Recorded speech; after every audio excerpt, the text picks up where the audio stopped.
Bom dia, eu sou o pastor Raul Nogueira, do Focando Vidas, dentro do Ministério LVO, Luz e Vida aos Orientais. Estamos mais uma vez aqui, eu, minha esposa Graça, meu filho Marcos, e nós, quem assistiu a primeira da série, nós estamos trabalhando com 1 João. Fizemos o capítulo 1, versículos de 1 a 4, se eventualmente você ainda não assistiu, você vai assistir, para poder realmente se interagir e estar sabendo exatamente o que nós estamos fazendo, amém? Aqui é um local onde nós vamos estar expondo a palavra de Deus, vamos estar discutindo, conversando, e vou estar trazendo também pessoas, missionários, teólogos, pessoas que têm alguma coisa para contribuir para o ministério do Senhor Jesus, amém? Uma coisa importante: o que eu falar aqui não é o que eu acho, nunca, mas é o que a palavra de Deus diz. Eu sou limitado, sou apenas um servo, e o que realmente me dá respaldo naquilo que eu falo, naquilo que eu faço, é essa palavra. Então, eu e minha esposa falamos, se você realmente mergulhar nessa palavra, mas mergulhar mesmo, começar a estudar todos os dias, versículo a versículo, todas as vezes que você conhece bem a palavra de Deus, você vai ter experiência com Deus da palavra. Quem não conhece a palavra de Deus não tem experiência verdadeira com Deus da palavra. Vai começar a pegar heresias porque não tem nenhum parâmetro, não sabe discernir nada. E hoje nós temos ouvido e visto na televisão e também em rádio, meios de comunicação, muitos líderes que são manipuladores, pessoas que estão usando o nome do Senhor Jesus para ganhar dinheiro. São pessoas que são pior que Judas. Judas vendeu o Senhor por 30 moedas. Hoje as pessoas vendem por muito mais, né? São pequenas, são assim, grandes igrejas e grandes negócios. Mas já estava escrito que nos últimos dias seriam tempos difíceis, trabalhosos, não é? E nós entendemos que nós estamos assim no ponto máximo da história. Nós conseguimos enxergar lá para trás e ver tudo que já aconteceu até o dia de hoje, e nós temos tudo pela palavra o que vai acontecer. Então, nós estamos numa posição muito privilegiada. Hoje a igreja de 2023 está numa posição muito privilegiada. Eu estou vendo o mundo inteiro já se preparando para a entrada do anticristo. Coisas que eu falava há 44 anos atrás e não podia mostrar, hoje eu falo e mostro. Então, queridos, nos acompanhem. Vamos estar sempre trabalhando em cima da palavra do Senhor, colocando algumas coisas que estão acontecendo no mundo de hoje, e espero que vocês realmente cresçam comigo, conhecendo mais a palavra do Senhor. Amém? Eu gostaria de orar antes de começar. Senhor nosso Deus e Pai, nós colocamos agora esse tempo diante do Senhor, que não seja eu, Senhor, mas que Teu Espírito possa se mover, que possamos falar segundo o que está escrito, e possamos realmente aplicar isso em nossas vidas, seja com todos aqueles que estarão conosco, Senhor, e futuramente pretendemos, se for da Sua vontade, falarmos também ao vivo. Que o Senhor realmente esteja com cada um desses que vão estar participando, mesmo que à distância, mesmo não se interagindo. Entrego também minha esposa, meu filho nas Tuas mãos, no nome poderoso do Senhor Jesus. Amém. Amém. Ok? Bom dia, Dona Graça. Bom dia. Como você está hoje? Muito bem. Muito bem. Quer falar alguma coisa? Compartilhar alguma coisa antes? O que eu tenho que falar é que Um pouquinho mais alto. eu tenho feito discipulado, né, e aconselhamento também. Uhum. E Deus tem me usado muito, né, com relação... E assim, e é tão interessante que quando você discipula alguém, você cresce também, né, porque você é obrigada a pesquisar mais, né, então... Assim, tem sido tempos maravilhosos, você poder ver a pessoa crescendo, né? E já discipulando outras pessoas, né? Eu sei de pessoas que falaram para você, eu nunca vou te largar, se você quiser me largar, eu vou fazer. É verdade. Então, Mas é tão maravilhoso, não é só para a pessoa que eu estou interagindo, mas para mim, né? Isso é bom. Então, assim, tem sido tempos gozosos, assim, tem uma moça, ela precisava de receber algumas aulas e nós oramos. E quando foi à noite, ela mandou, falou, recebi todas as classes que eu ela precisava. É professora. Ela é professora. E ela está pregando a palavra para os seus alunos. Nossa, imagina, nos dias de hoje, mais 9 classes Uau. vão ter oportunidade de ouvir do nosso Senhor Jesus Cristo. Amém. Estou muito feliz. E você, Dom Marcos? Tudo bem? Bom dia. Bom dia. O que você faz mesmo, Marcos? Então, atualmente nós trabalhamos aí com tráfego pago, O né? que é isso, afinal de contas? Eu ouço falar, eu sou leigo nesse assunto, não entendo nada. Sim. O que significa tráfego pago, afinal de contas? Então, imagina que a pessoa, por exemplo, não tem uma presença digital e ela precisa construir essa presença digital dela, Sei. né? Então, vamos dizer que tem algum negócio local ou uma pessoa que tem algum tipo de serviço que ela não está conseguindo ter visualização, ninguém está chamando, tem poucas pessoas indo até o local, tem pouca pessoa procurando. Então, o tráfego pago é justamente esse o nome, ele traz pessoas para um determinado local. Então, seja site, ou seja Instagram, ou seja YouTube, ou seja, são os meios de comunicação da empresa.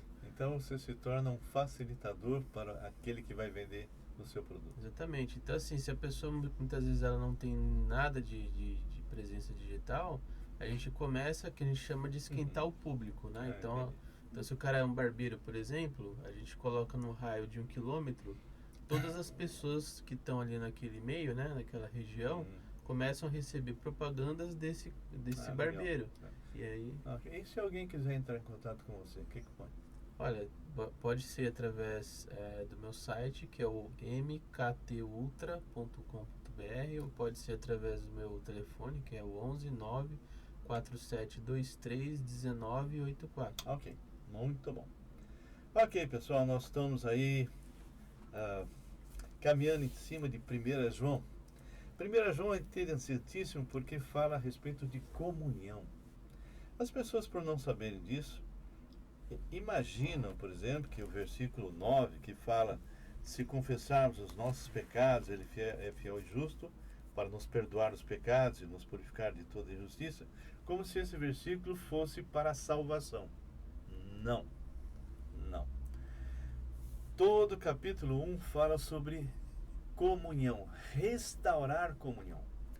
Bom, segundo as Escrituras, você pode examinar isso também em Colossenses capítulo 2, versículo 11 em diante. Todos os nossos pecados, todos, passados, os que você está fazendo hoje, o que você vai fazer no último dia da sua vida, todos foram completamente perdoados. O Senhor Jesus não veio fazer uma meia sola, né?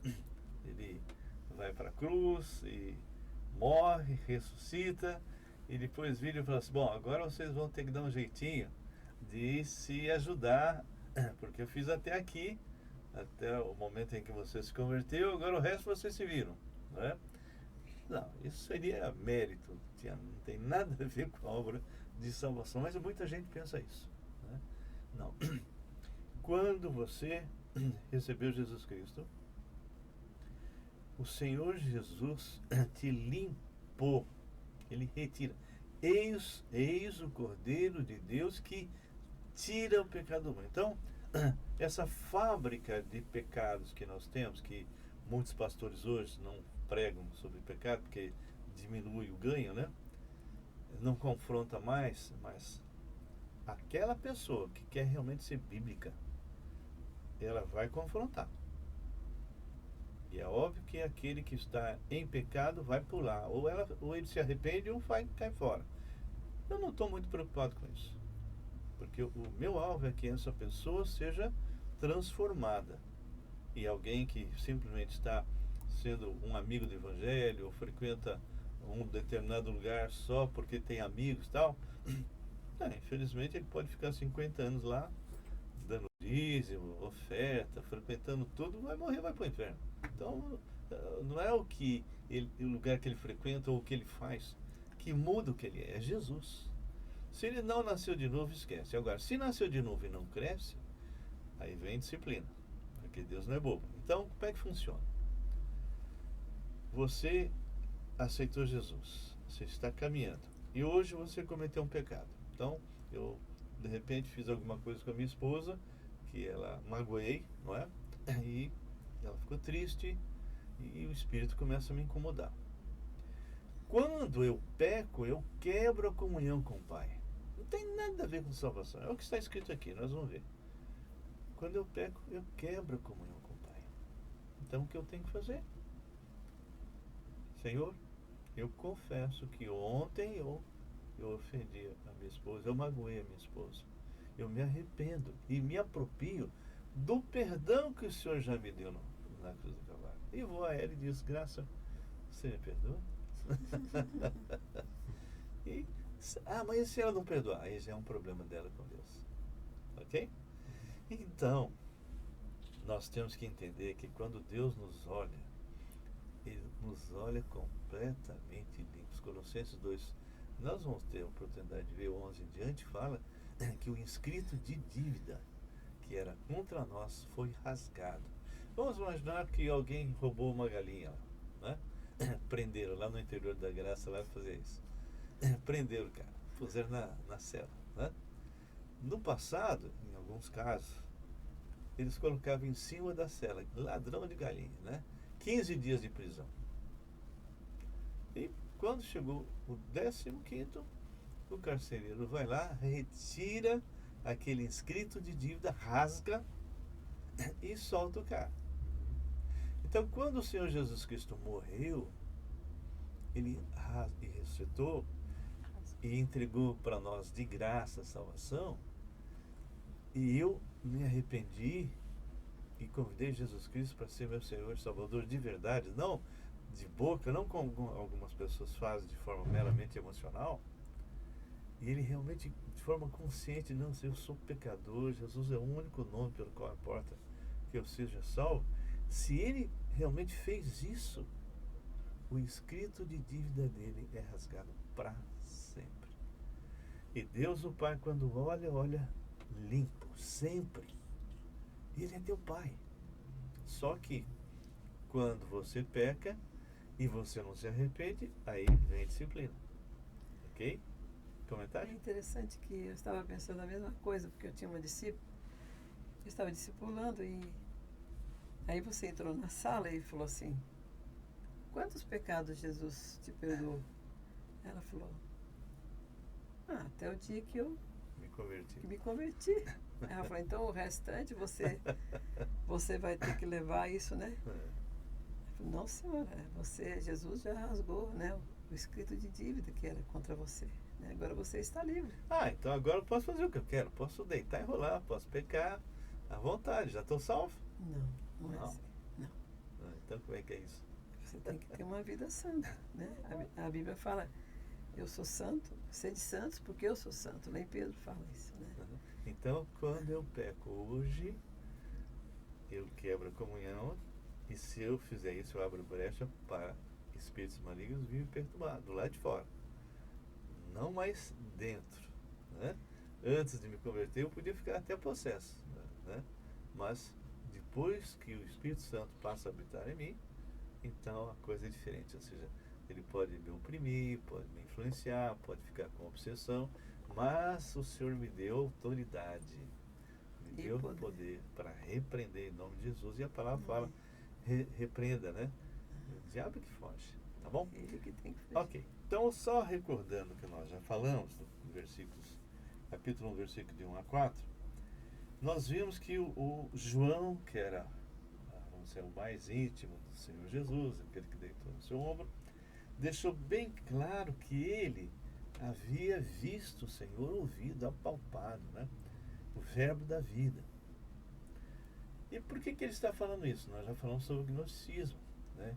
Os gnósticos não criam que Jesus era Deus, que se fez homem, porque, não, esse mundo podre, pecador, não, Deus não poderia fazer isso. Muito menos depois ressuscitar em corpo, que é isso, né? Então ele vai quebrando isso, ele vai... esse evangelho, eu não sei se alguém já assistiu o primeiro que nós fizemos, mas entre os 3 primeiros, né, Mateus, Marcos e Lucas, que falam a respeito de alguns aspectos de Jesus, nós já comentamos. Mateus vê Jesus como o rei, Marcos como servo e Lucas Jesus como homem. 30 anos depois, João escreve esse evangelho para combater essa turma, não é? 30 anos depois. E ele está falando e vendo Jesus como Deus, que era exatamente o que os gnósticos não criam. Ok? Bom, ele fala desde o começo que é para ter comunhão, né? Olha só o versículo 3. O que temos visto e ouvido anunciamos também a vós outros, para que vós igualmente mantenhais comunhão conosco. Ora, a nossa comunhão é com o Pai, com seu Filho Jesus Cristo, e quem está em pecado não está em comunhão. Ok? Essas coisas vos escrevemos para que a nossa alegria seja completa. É claro, nós somos o corpo vivo de Cristo e nós temos que nos interagir. O Senhor deu dons para vocês, deu ministério, e vocês vão aplicar o dom de vocês na minha vida e eu na vida de vocês. Isso é o corpo. Ou seja, uma pessoa que está fora da igreja, e a palavra diz não façais como alguns fazem, né? Ele está, é como realmente você pega, tira uma brasa, tira fora, põe do lado. Em pouco tempo vira carvão. Então, isso é uma pessoa que eventualmente salva, começou a andar em carnalidade. Mas, se ela se arrepende e deixa, é como você pegar aquele carvão e colocar novamente lá na brasa, volta, não é? Bom, nós vamos ver hoje, a partir do versículo 5 até o versículo 10, algo muito importante, muito interessante. Aqui fala assim, porque ele está falando de um padrão de santidade, coisa que os gnósticos não tinham. Eles achavam realmente que o conhecimento, né, era muito mais importante do que uma postura correta, né? Então, ele vai apresentar um padrão alto, né?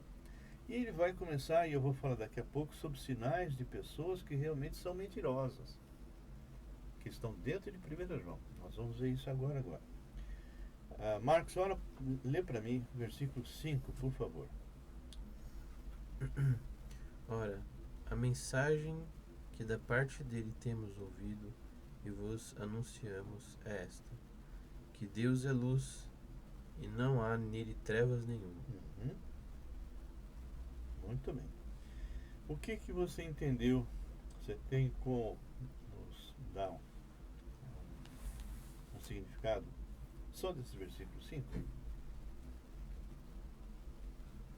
Está falando para crente ou incrédulo? Olha, pelo que eu entendo, desse versículo específico ou de outro? Não, esse versículo, se eu fosse pegar só esse versículo isolado. Bom, se a pessoa ela não tem conhecimento de Deus, ele precisa saber, né? Porque Jesus é luz. Porque ele fala aqui, ó. Ora, a mensagem que da parte dele quem? Deus. Temos ouvido, todos nós, e vos anunciamos, é esta, que Deus é luz e não há nele treva nenhuma. É óbvio que se eu sou não cristão, eu já sou isso. Mas eu posso ser cristão e estar, infelizmente, andando dessa forma. E é isso que João quer chamar a atenção. Pessoas que quebraram a comunhão com o Pai e estão andando exatamente como um não cristão. E isso é terrível. Nós temos hoje muitos dentro de igrejas evangélicas que andam realmente dessa forma, totalmente sem comunhão com o Pai, egoístas, né? Voltados para si mesmo. Então nós vamos ver agora, antes de continuar, 3 passagens que fala de alguém que, sendo cristão, é um mentiroso ou nem é cristão. Nós vamos ver o que cada texto vai falar a respeito desse assunto. Então, Graça, lê para mim, por favor, filho. Aí mesmo, no capítulo 1, versículo 6. Esse é o primeiro mentiroso. Se dissermos que mantemos comunhão com Ele e andarmos nas trevas, mentimos e não praticamos a verdade. Olha só, se dissermos quem? O próprio João se inclui. Alguém, vamos supor, eu sou um cristão, tá? E eu estou dizendo, olha, eu mantenho comunhão com o Pai. Mas, mesmo como cristão, eu estou andando nas trevas como um ímpio. O que eu estou fazendo?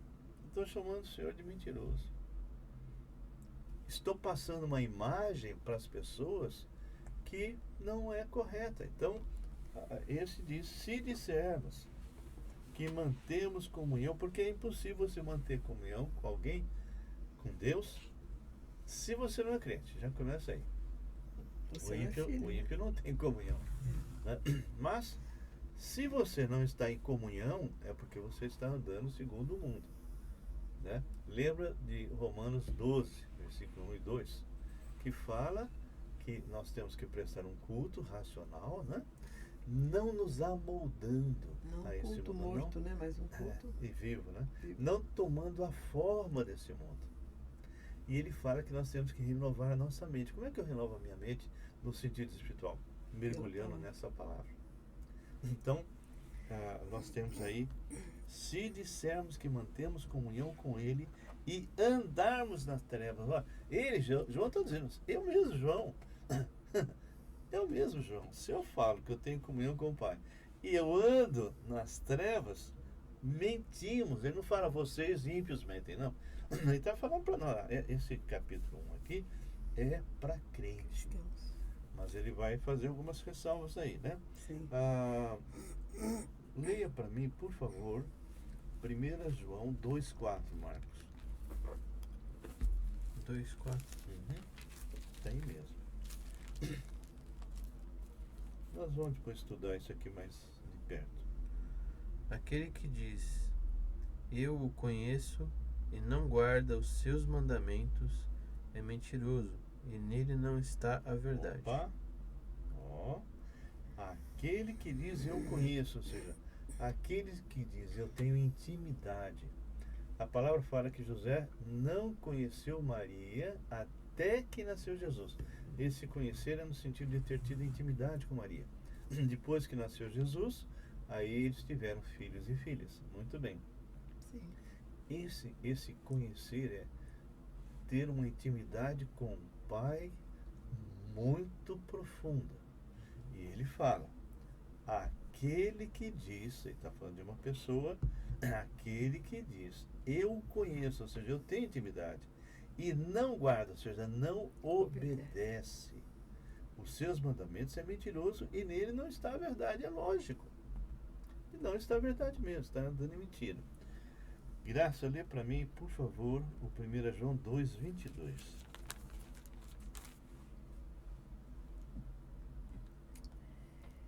Quem é mentiroso, senão aquele que nega que Jesus é o Cristo? Continua? Continua. O 22 ainda. Este é o anticristo, o que nega o Pai e o Filho. Então, no caso dos gnósticos, e hoje nós temos alguns grupos que negam que Jesus Cristo é Deus, né? Quem é mentiroso senão aquele que nega que Jesus é o Messias, é o Mashiach, né? O próprio povo, da onde ele originou, nega, né? E vários outros grupos, né? Anticristo é o que nega o Pai. Nossa, isso é terrível, é uma palavra muito forte, né? Muito dura, né? Marcos, lê para mim, por favor, agora o 4:20. 1 João 4:20.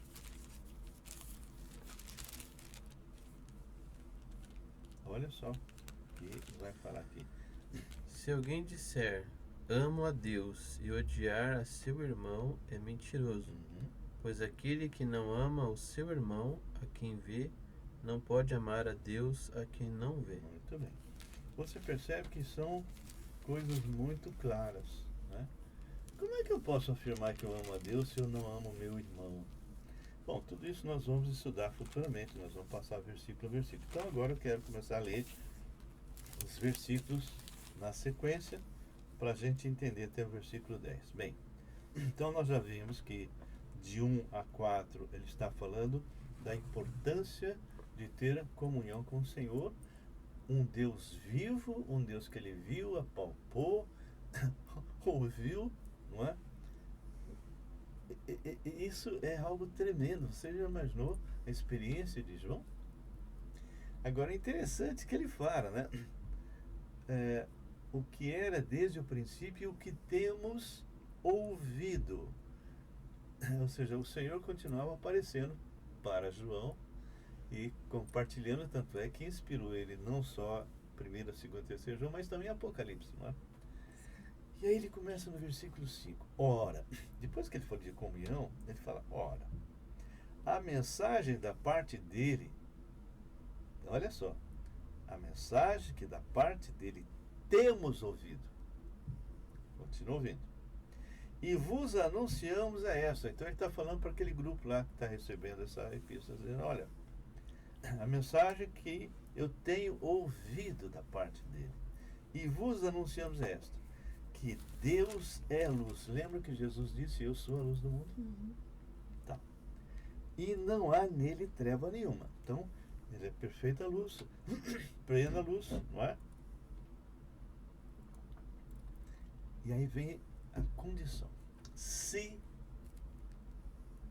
dissermos que mantemos comunhão com ele e andarmos nas trevas, ou seja, há muitos hoje que têm o pé no mundo e o pé na igreja. Ele pensa que engana Deus. Nunca leu Hebreus na vida. Eu vou dar um passeiozinho em Hebreus aqui só para a gente ver se essa turminha está conseguindo enganar Deus, né?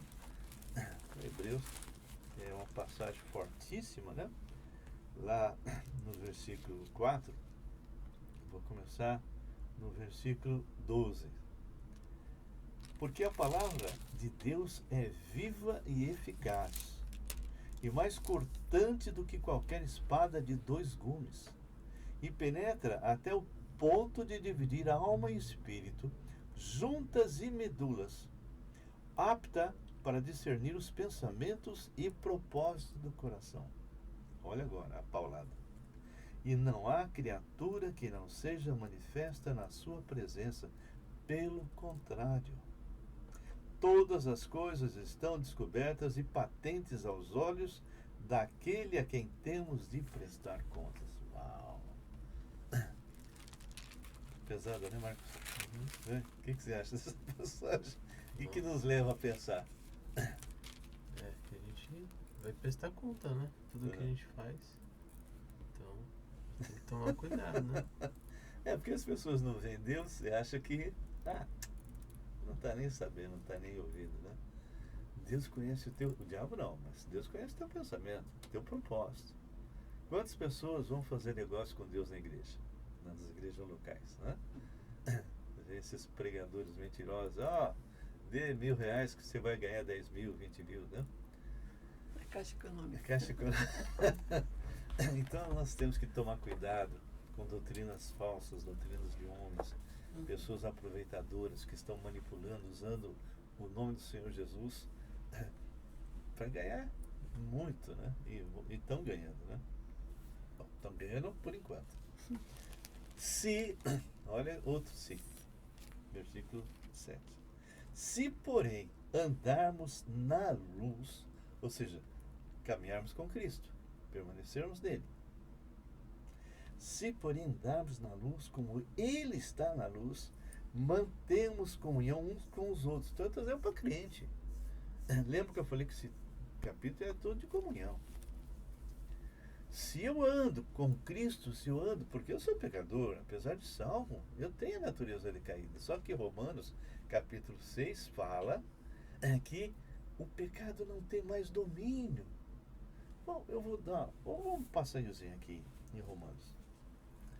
Romanos 6 fala exatamente a atitude que você tem que ter no seu caminhar. Antes nós oferecíamos os nossos corpos ao pecado. Lembra que eu já comentei que antes de nos convertermos, nós estamos debaixo de duas leis, a lei do pecado e a lei da morte. Depois que nós nos convertemos, que está em Romanos 8, versículo 2, mudamos de lei. Agora, pois, nenhuma condenação, nenhuma, não é?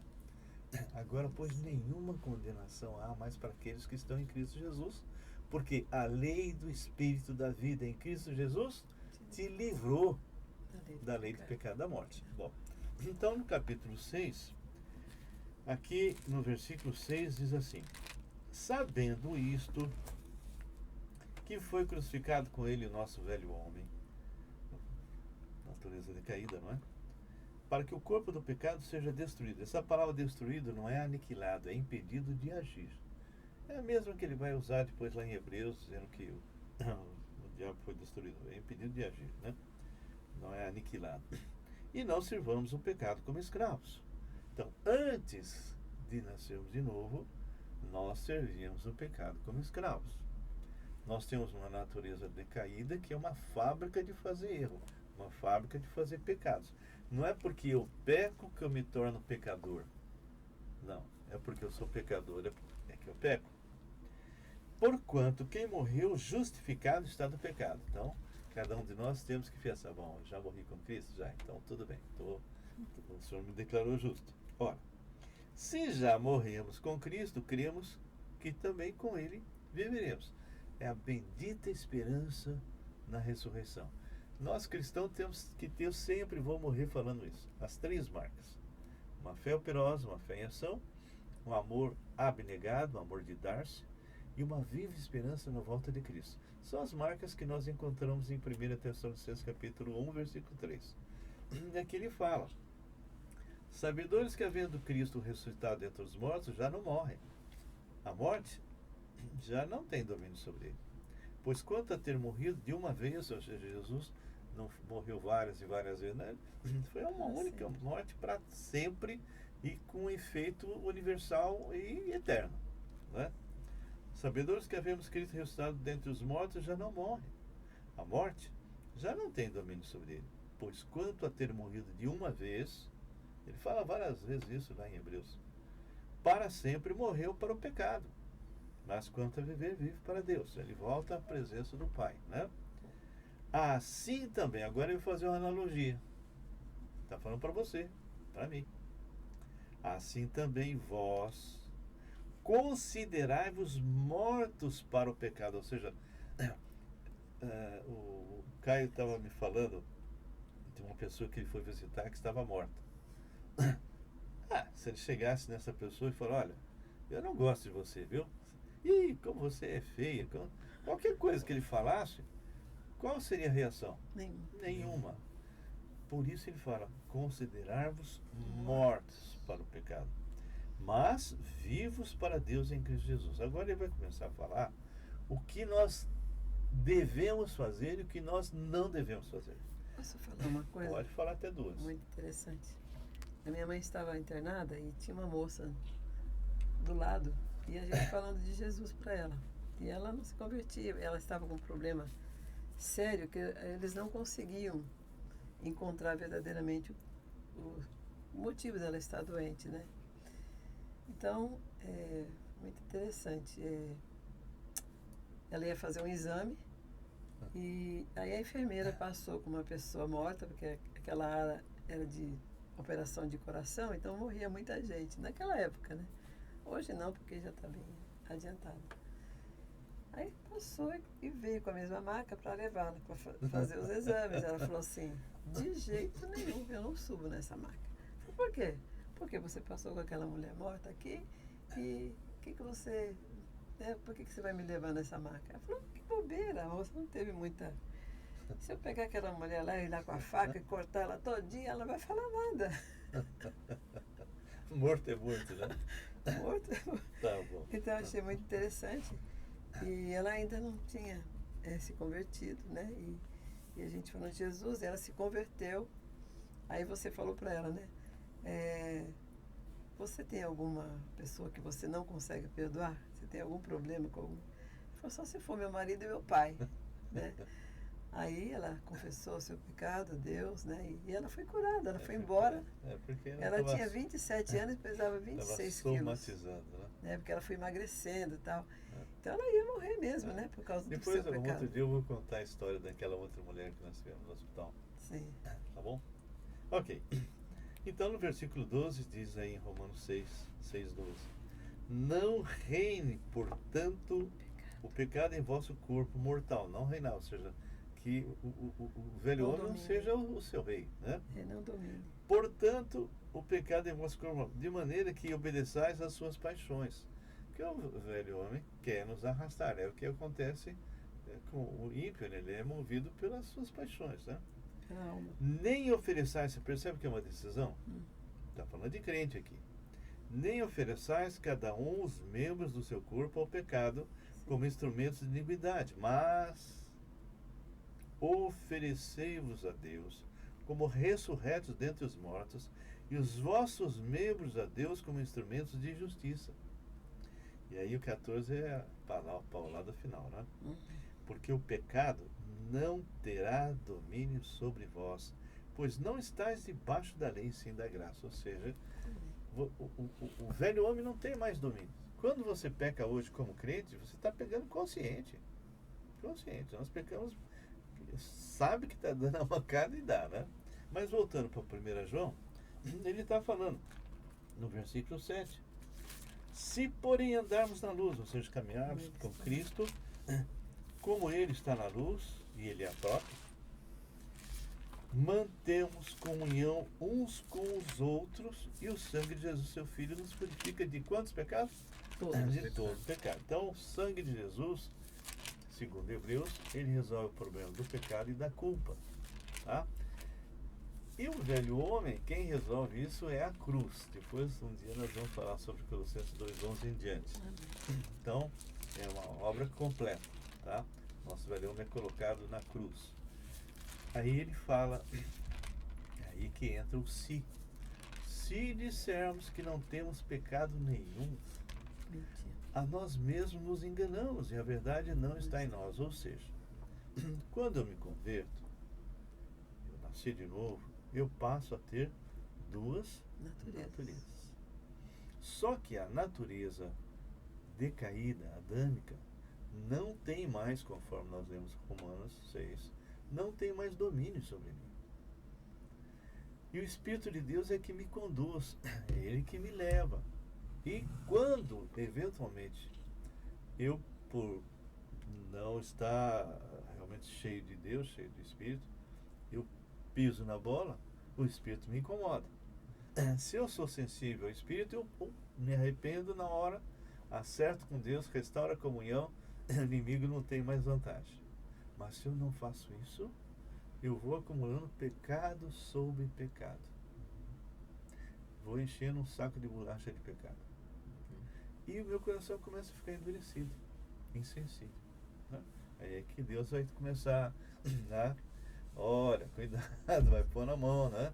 Não são poucos os fracos, os doentes e, bom, você não está fazendo nada. Te chamei para você ser santo e irrepreensível diante de mim. E você não está fazendo nada, não está exercendo os seus dons, não está exercendo o seu ministério, vem para mim.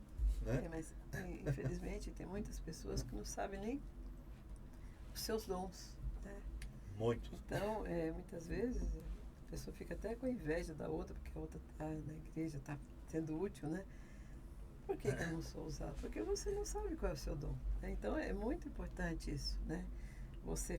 Então, eu vou só repetir isso aqui.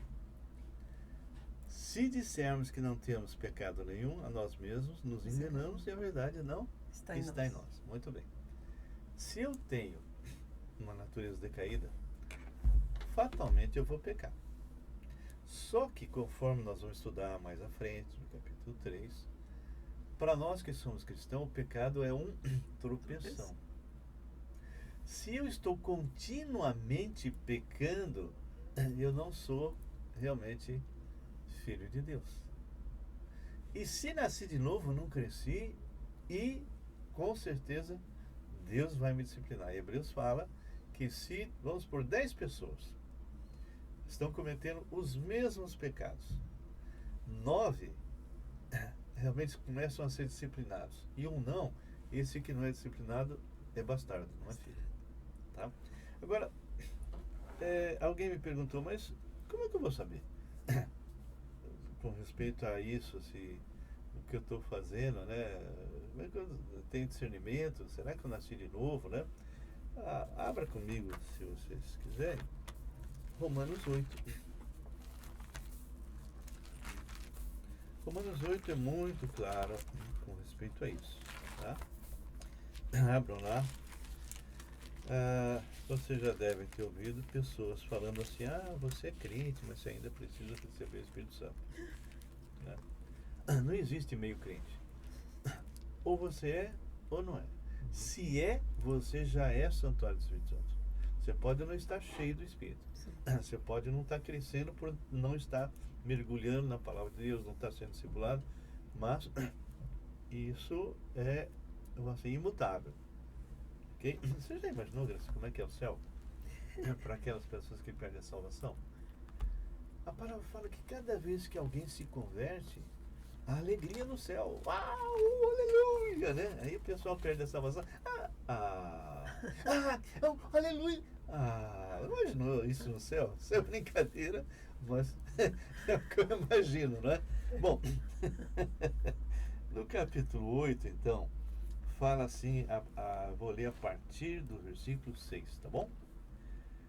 Porque o pendor, a tendência, né? O pendor, algo que está pendendo, né? Tá? O pendor da carne dá para a morte, mas o do espírito para a vida e paz.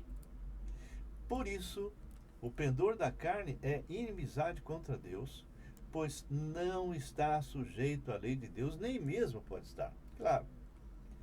Olha agora.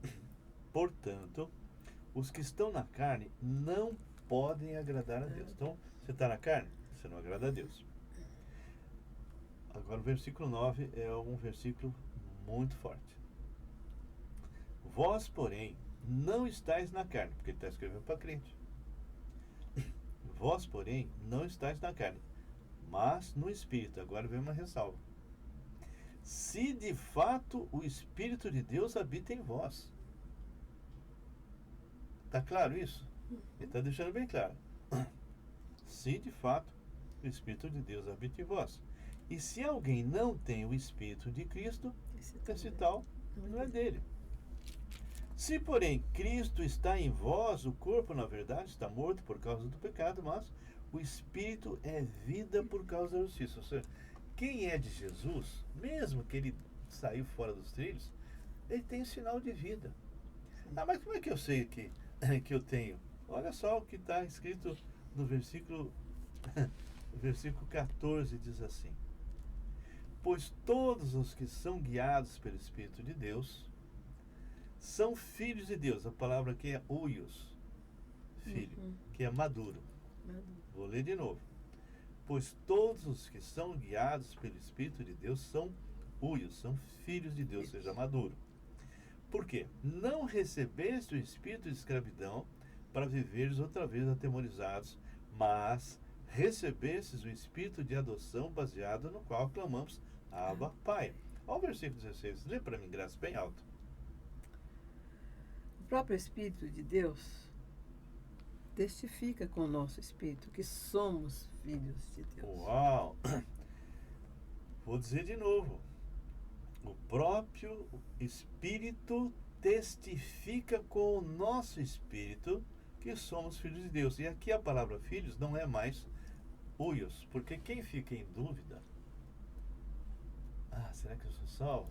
Normalmente é recém-convertido ou alguém que não cresceu, não foi instruído, então não está maduro.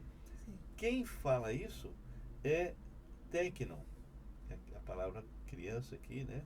Filho, é imaturo, ok? O próprio Espírito testifica com o nosso espírito que somos filhos de Deus. Ora, Se somos filhos, somos também herdeiros, herdeiros de Deus, herdeiros com Cristo, se com ele sofrermos, para que também com ele sejamos glorificados. Então, uma pessoa que se questiona, será que eu sou salvo? Né? É porque essa pessoa ainda não está realmente firme na palavra. Porque a palavra de Deus deixa bem claro, o Espírito testifica. Você é direcionado, ele te dá discernimento daquilo que você lê. Normalmente o incrédulo, ele não está preocupado com isso, se ele tem o Espírito, se ele tem Deus, ele não está preocupado. Se você está preocupado é porque você tem. Né? Então você é muito interessante, porque as pessoas muitas vezes pensam que ele não vai ser tentado, porque o próprio Jesus foi tentado lá, depois que ele fez aquele jejum. Se é filho de Deus, manda que essa pedra vire pão. Né? Se. Então colocou dúvida, mas Jesus é Deus. Ele não vai nos tentar também dessa forma? Você fez aquilo. Ele tenta nos acusar. É por isso que você tem sempre que saber que todos os seus pecados foram perdoados. Então, o que o diabo faz? Ele pega lá no seu arquivo, né? Ele pega lá alguma coisa que você fez terrível, traz na tua mente e fala, tá vendo? Você fez isso. Deus não vai te perdoar. Deus já era, né? Não, senhor, pode parar.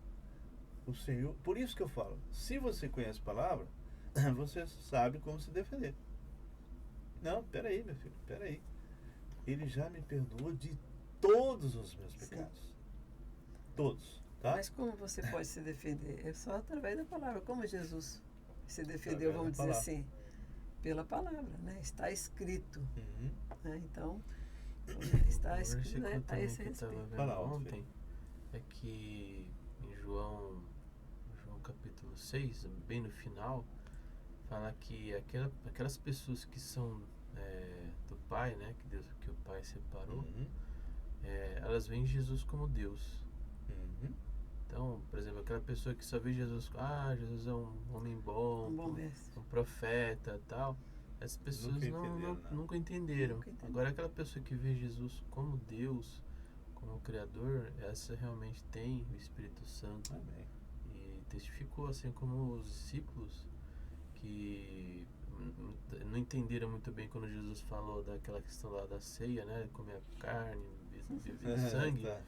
Eles mesmo não entendendo absolutamente nada que Jesus falou ali, porque muitos discípulos foram embora, vamos dizer assim, os discípulos não entenderam muito bem, mas eles entenderam que Jesus era o próprio Deus e confiaram na palavra dele, mesmo não entendendo. Para onde iremos? Só o Senhor tem a palavra da vida eterna, né?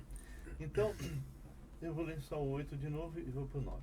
Se dissermos que não temos pecado nenhum, a nós mesmos nos enganamos e a verdade não está em nós. Nós vamos estudar isso em 1 Pedro 3, ok? 1 3 não, em 1 João 3, mostrando a diferença entre os filhos de Deus e os filhos do diabo. E aí vem o 9. Se confessarmos. João está se incluindo. Isso aqui não é para incrédulo, não é para se converter. Se confessarmos, eu, João e vocês, se confessarmos os nossos pecados, você chegar para Deus e Senhor, olha, o que eu fiz ontem é pecado, eu me arrependo e me aproprio, Senhor, do que o Senhor já fez para mim, né? Se confessarmos os nossos pecados, Ele é fiel e justo para nos perdoar os pecados e nos purificar toda injustiça. Cada vez que você peca hoje, esse pecado é julgado lá na cruz. É terrível, não é? Por isso, nós devemos estar sempre conscientes que não devemos estar entristecendo o nosso Deus. Porque o pecado que eu cometi hoje, apesar de ter sido perdoado, o Senhor recebeu isso lá.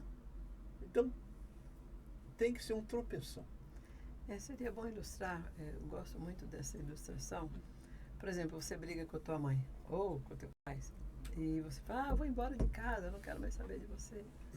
Como é que essa pessoa, porque ela é filha, porque não tem ex-filho, não tem ex, né? Então, ele se arrepender como aquele filho pródigo. Sim. Ele fez tudo que era errado, ele pediu herança antes que o pai morresse, foi embora, se prostituiu, fez tudo que era errado.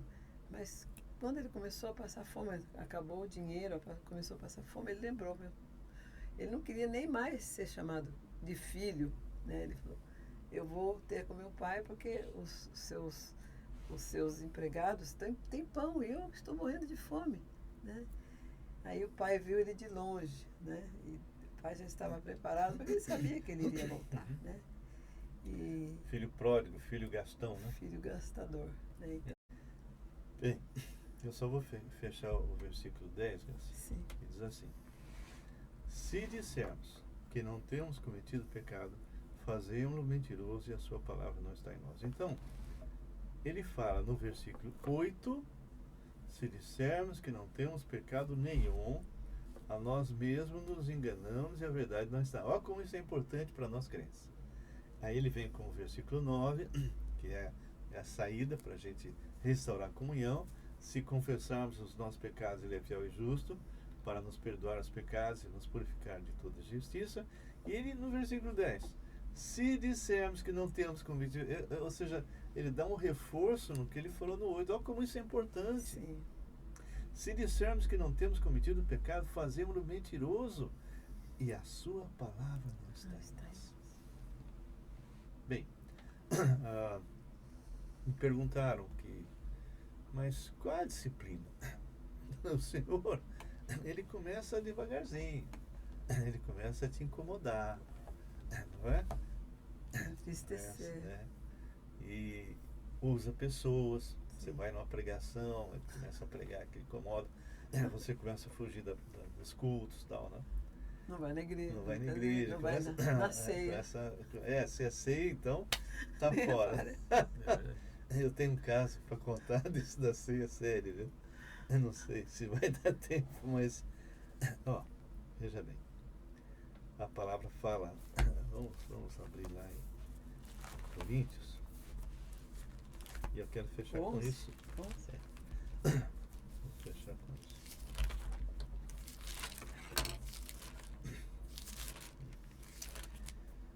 Estava acontecendo lá naquela igreja uma série de erros e pecados, etc, né? E Paulo fala a respeito, essa é uma passagem que normalmente o pessoal usa para a ceia, né? O versículo diz lá, versículo 23 ele começa: porque eu recebi do Senhor, que também vos entreguei, que o Senhor Jesus, na noite em que foi traído, tomou pão, e tendo dado graça, partiu e disse: isto é meu corpo, que é dado por vós, fazer isso em memória, um memorial, tá? Memória de mim.